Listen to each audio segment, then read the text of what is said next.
अगर आप अपने रिश्ते को लेवल अप करना चाहते हैं तो ये वीडियो आपको काम में लगेगा। देखते हैं हम practical ways to improve our relationship. Hello friends, मेरा नाम पूर्वी दलाल है और मैं रिलेशनशिप कोच हूँ।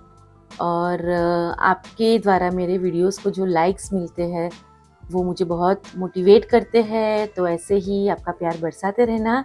तो जैसे मैंने कहा था, देखते हैं practical ways to improve our relationship. बहुत ही सिंपल और इजी 5 टेक्निक्स, स्किल्स मैं आपसे शेयर करूंगी, जो अगर हम हमारे रिश्तों में इस्तेमाल करते हैं तो वो हमें बहुत ही काम आएगा। तो सबसे पहला जो है वेरी वेरी इम्पोर्टेंट, और वो है कि हम खुद को प्यार करें। Love our self. फ्रेंड्स, हमें समझना है, जैसे गांधी जी और माइकल जैक्सन का जो सॉन्ग है man is in the mirror, और वो बोलते भी है कि जादू और सुंदरता हम में ही होती है। यानी खुद अगर हम जैसे है वैसे हमारी खुद की स्ट्रेंथ यानी खूबी और खुद की जो भी वीकनेस है उसके साथ जब हम खुद का स्वीकार करते हैं, खुद का प्यार करते हैं, तभी हम दूसरों को भी जो भी उनकी मिस्टेक है और जो भी उनकी स्ट्रेंथ है उसको एक्सेप्ट कर पाएंगे। हमें समझना है, जैसे एक पॉट है, घड़ा जो होता है, मटका जो होता है, उसमें जो भरा हुआ होता है तो हम ओपन करेंगे तो गिलास में वही आएगा। अगर उसमें पानी है तो पानी आएगा, अगर उसमें कीचड़ है तो कीचड़ आएगा। सेम वही है, अगर हमारे अंदर प्यार, करुणा, कंपेशन, स्वीकार भाव पड़ा है तभी हम दूसरों को भी प्यार, कंपेशन, करुणा वो सब दे सकेंगे। और इसके लिए खुद की खूबी और खामी के साथ स्वीकार करना बहुत ही ज़रूरी है। और ये कॉन्फिडेंस बढ़ाने के लिए, और खुद को प्यार करेंगे तभी हम दुनिया वालों को भी एक्सेप्ट करेंगे। तो ये चीज़ हमें भूलना नहीं है। हमें खुद को बहुत सारा प्यार करना है और फिर जो भी एक्शन लेना है वो तो लेना है। ऐसा नहीं है कि हम सेल्फ ऑब्सेस हो जाए, ऐसा मैं नहीं कहती, पर आप पाओगे कि जब हम खुद के साथ ईज में रहते हैं तभी हम सामने वाले को भी हेल्प कर पाएंगे। अगर खुद की ही प्रॉब्लम में या मैं बराबर नहीं हूँ, मुझ में ये खामी है, वैसे में रहेंगे तो हमें याद रखना है कि 24 आवर्स हमारे साथ हम जो होते हैं ना वो तो परछाई की तरह होते हैं। अगर किसी बंदे की कोई चीज़ हमें अच्छी नहीं लगती तो जब उसका थॉट आएगा या वो व्यक्ति जब हमारे सामने आएगा तब हमें बुरा लगेगा, पर खुद हमारी खुद की कंपनी तो हम सोते जागते जब है तब तक, जब तक मरे नहीं तब तक हमारे साथ है। तो ये ध्यान में रखना है कि हमें खुद का स्वीकार करना है, खुद को बहुत सारा प्यार करना है, तभी हम बहुत अच्छे से जिंदगी जी सकेंगे। और रिश्तों में भी ये बहुत ही ज़रूरी है। तो ये वेरी इंपॉर्टेंट फर्स्ट थिंग थी। दूसरा जो बहुत ही इम्पोर्टेंट है कि हमें खुद की भूल पहले देखनी है, यानी कि हमें फोकस करना है सबसे पहले हमारी जो वीकनेस है, हमारी जो मिस्टेक है उसके ऊपर। देखो, कोई भी समस्या होती है ना तो हमें याद रखना चाहिए कि ताली है ना 2 हाथ से बजती है। कहीं ना कहीं हमारा भी वो इंसिडेंट में, वो घटना में डायरेक्टली इनडायरेक्टली कुछ तो रहा होगा जिससे चलते ये समस्या हुई है, राइट? तो ओके, इसमें तो मैं था ही नहीं, इन्वॉल्व नहीं। अगर आपने बोला नहीं, एक्शन नहीं लिया, वो भी एक टाइप का एक्शन ही है। आपने लगा कि मैं तो इन्वॉल्व ही नहीं हूँ।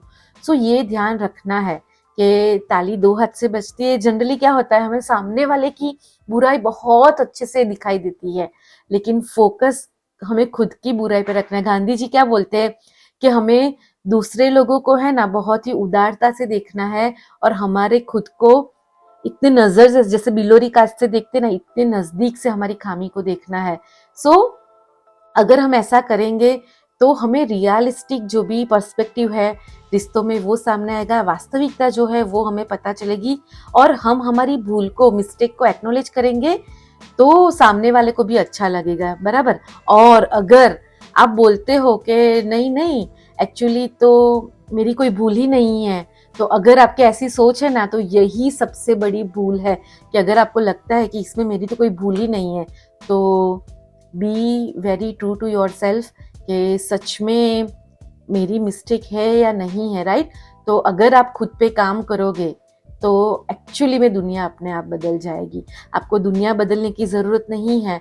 जब आप सारा काम खुद के ऊपर करोगे कि ओके कौन सी सिचुएशन मेरे हाथ में है जो मैं बदलूँ, तो अगर वो आपके हाथ में है और वो चेंज करते हो ना, तो ऑटोमेटिकली आपके एनवायरनमेंट के आजू बाजू के लोग भी धीरे धीरे चेंज होते हैं। लेकिन वो कब होगा, जब हमारा फोकस सामने वाले की गलती पे नहीं पर खुद की कहाँ पे गलती हुई है, खुद की कहाँ पे मिस्टेक हुई है उस पे होगा। तो वो हमें ध्यान में रखना है।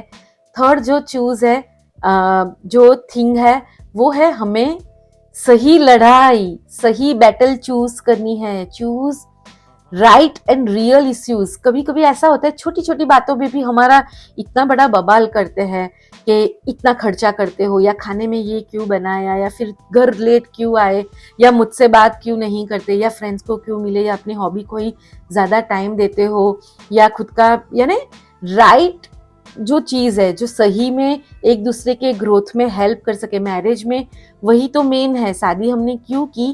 क्योंकि दोनों इम्परफेक्ट लोग हैं और दोनों साथ में मिलके जुड़े और परफेक्ट बनने की प्रोसीजर में आगे बढ़ रहे हैं, और दोनों सच में जो फुल्ली पोटेंशियली ग्रो हो सकता है, वहाँ पे एक दूसरे की ये जो डिफरेंसेस है वो डिफरेंसेस का फीडबैक दे और अच्छे से सपोर्ट करे ग्रो के लिए, विकास के लिए, राइट।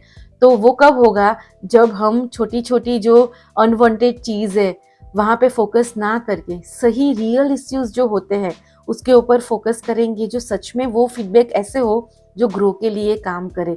सो हमें करना ही है, लड़ाई करनी है, क्योंकि सही लड़ाई होगी ना तो इंट्रोस्पेक्टिव का काम बढ़ेगा। और वो बोलते हैं कि पार्टनर जो है ना वो ट्रू मिरर है, अच्छा फीडबैक देता है, बिकॉज वो हमारे इन एंड आउट सभी चीज़ें जानता है। कितना टाइम में अच्छा रह सकूंगी, हाँ मीडिया पे तो अच्छे से रह सकते हैं, लेकिन 24 आवर्स मेरा पार्टनर जानता है, क्योंकि कभी ना कभी जो साहजिक स्वरूप है, जो हमारा स्वभाव है, वो बाहर किसके सामने आता है? हमारे नियर वंस के सामने। तो हमें ये ध्यान में रखना है, फाइटिंग करनी है पर राइट इश्यूज जो होते हैं, राइट बैटल जो है वो हम चूज करेंगे। फोर्थ जो थिंग है वो भी बहुत ही इम्पोर्टेंट है। ये हम हमारे बच्चों के साथ, ऑफिस में और रिलेशनशिप में काम कर सकते हैं। जो है, जब भी हम क्रिटिसाइज करें, जब भी हम आलोचना करें, उस टाइम पे हमें सैंडविच अप्रोच अपनाना है। सैंडविच अप्रोच यानी सबसे पहले सही में उनमें क्या अच्छाई है, क्या अच्छा किया, वो हम बोलेंगे। बाद में जो एक्चुअली आपको लगता है कि ये क्रिटिसाइज का पॉइंट है, ये मुझे इश्यू लग रहा है, तो वो फीडबैक देंगे, उसका आप आलोचना करेंगे, वो पॉइंट क्लियरली आप बताओगे उनको।